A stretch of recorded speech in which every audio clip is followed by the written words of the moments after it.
એટલે આપણે ત્યાં વાત છે કે કોઈ બીજા પ્રદેશની વાત, ગામમાં કથા બેઠી રામાયણની, રામકથા, મહારાજ કથા ગાવા આવ્યા અને મહારાજ હિન્દીમાં કથા કરે, પણ એ ગામમાં એક ભાઈ રહેતો હતો, ક્યારેય ભગવાનની કથામાં જાય જ નહીં, પણ એમના ધર્મપત્ની એ બહુ જ શ્રદ્ધાવાન હતા, એમને રુચિ હતી ભક્તિ સ્વરૂપાઈ માતાજીને, એટલે રોજ કથામાં જાય, પણ એનો પતિદેવ ક્યારે જાય ને પતિ પણ એનો એકદમ ક્રોધી, મગજથી ફરી ગયેલો, એવું ક્રોધી માણસ કે આમ તમે અડો ને તોય ધગી જવાય, ઘણા આવા ક્રોધી હોય, ભગવાન બચાવે. પણ એની આંખે થોડી ખોટ, આંખમાં ફૂલું પડી ગયેલું, એટલે હિન્દીમાં તો એને કાણા કહેવાય, કાના. આપણે એને કાણો કહીએ ગુજરાતીમાં, હિન્દીમાં કાના. એટલે એની ધર્મપત્ની એને સમજાવે કે પતિદેવ, આપણા ગામ આંગણે આ ગંગા વહે છે, રામકથા, મહારાજ કથા વાંચે છે, ખૂબ સરસ કથાનું ગાન થાય છે, તમે પધારો. એટલે આ તો મગજનો ફરી ગયેલો ક્રોધી, તને ખબર છે હું ક્યારે કથામાં ગયો છું?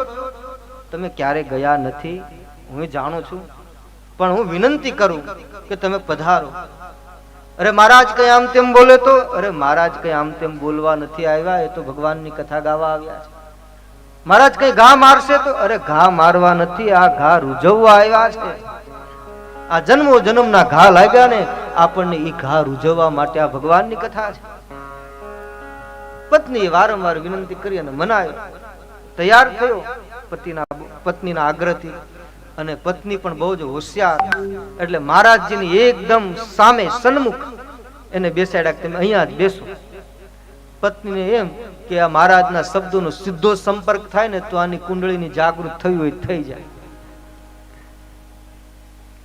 અને મહારાજજી તો કોઈ વક્તા હોય તેના હાથ આમ થતા હોય સહજ છે, અને રામાયણમાં તો ચોપાઈ આવે ને ચોપાઈ તો ગાવી જ પડે. ચોપાઈ ગાયા વગર તો રામાયણ થાય નહીં, એટલે ચોપાઈ ઉઠાવી ભગવાનના બ્રહ્મ નિરૂપણનું જે વ્યાપક રૂપનું વર્ણન કરે છે. એ બીનું પદ ચલઈ સુનઈ બીનું ખાના, કર બીનું કરમ કરઈ બીનું પદ ચલઈ સુનઈ બીનું ખાના, કર વિધિ કરમ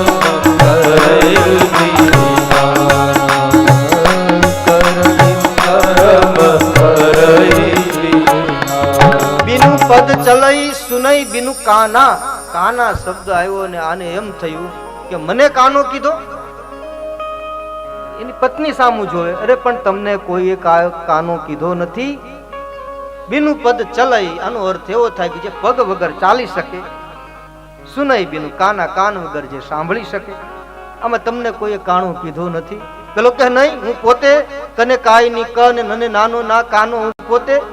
પણ જેને માથે જ ઓઢી લેવું હોય એને કોણ રોકી શકે? ખીજાણો એકદમ ઘરે જતો રહ્યો. એની પત્ની પાછળ ગઈ, બીજા દિવસે મનાવે કે તમે કથામાં આવો, તમને કોઈએ કાણો નથી કીધું. આવું રામાયણની ચોપાઈમાં આવે. બીજા દિવસે પત્નીએ ખૂબ જ મનાવ્યું, ફરીવાર આવવા તૈયાર થયો. બીજા દિવસે પણ આગળ આવીને બેઠો ને મહારાજે રામ જન્મનો પ્રસંગ ચોપાઈ ઉઠાવી. એ દશરથ પુત્ર જન્મ સુનિકાના, માનવ બ્રહ્માનંદ સમા. દશરથ પુત્ર જન્મ સુનિકાના, માનવ બ્રહ્માનંદ સમા. માનવ બ્રહ્માનંદ સમા. દશરથ પુત્ર જન્મ સુનિકાના. જ્યાં કાના શબ્દ આવ્યો એકદમ એની પત્ની ઉપર ગુસ્સે થઈ અને ભાગ્યો ઘરે. એમની ધર્મપત્ની એમની પાછળ ગઈ. એને એમ થયું કે આ એકદમ ક્રોધી માણસ, અહીંની ખીચ ચડી છે, ઘરે જઈને છોકરા ઉપર ઉતારશે. એટલે પાછળ પાછળ ગઈ, મનાવે કે તમને કોઈએ કાણો નથી કીધું. આવું રામાયણમાં આવે. પેલો કહે હું આવું તઈ જ કેમ આવે? આ બધું યોગ લગ્ન ગ્રહ વાર અનુકૂળ થઈ જાય. આ રામાયણ છે, જે જેને અનુકૂળ પડે એવું બધું જ આવે. એનું નામ રામાયણ. રામાયણનો અર્થ જ એ થાય રામનું ઘર. રામનો નિવાસ. રામાયણ અયન એટલે નિવાસ, ઘર. જ્યાં નિત્ય રામનો નિવાસ છે એનું નામ રામાયણ. એની પત્ની સમજાવે કે હું રોજ રામાયણનો પાઠ કરું છું, એમાં ચોપાઈ આવે. આ રામ જન્મનો પ્રસંગ હતો અને મહારાજજી ચોપાઈ ગાય કે દશરથ પુત્ર જન્મ સુની કાના. દશરથ મહારાજે પુત્ર જન્મ પોતાના કાને સાંભળ્યો. આનો અર્થ આ સીધો છે, આમાં તમને કોઈ કાણો નથી કીધો. ત્રીજા દિવસે એની પત્ની એને સમજાવી, પોસલાવી અને મનાવે કે બસ હવે તો એક દિવસ કથાનો રહ્યો છે, તમે પધારો. પછી જીવનમાં ક્યારેય તમને હું નહીં કહું કે તમે કથામાં આવો, એક વાર આવો, બસ છેલ્લી વાર આવો.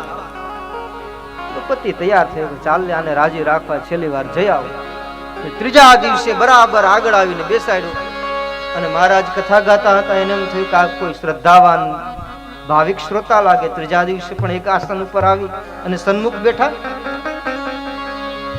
એટલે મહારાજનું તો હાથ આમ સહજ થાય, એ વક્તાને ખ્યાલ પણ ન હોય. ચોપાઈ ઉઠાવી, હાથ એના તરફ બરાબર સામું બેઠો અને મહારાજને કથા વિરામ કરવાની. બીજા દિવસે એટલે કથામાં સ્પીડ કરેલી એટલે વાલી વાળો પ્રસંગ આવી ગયેલો અને વાલી નો એ પ્રસંગ અને ચોપાઈ ઉઠાવે. એ મૂઢ તો એને હામું હાથ થયું કે મને મૂઢ કીધો. અરે પણ તમને કોઈ મૂઢ નથી કીધો, આવું રામાયણમાં આવે. એ મૂઢ તો અતિશય અભિમાન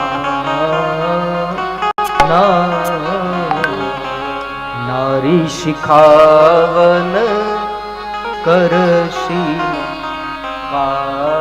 અને જ્યાં કાના આવ્યું, આ વખતેની પત્ની ઉપર ન ખીજાણો, સીધો જ મંચ ઉપર ચડી ગયો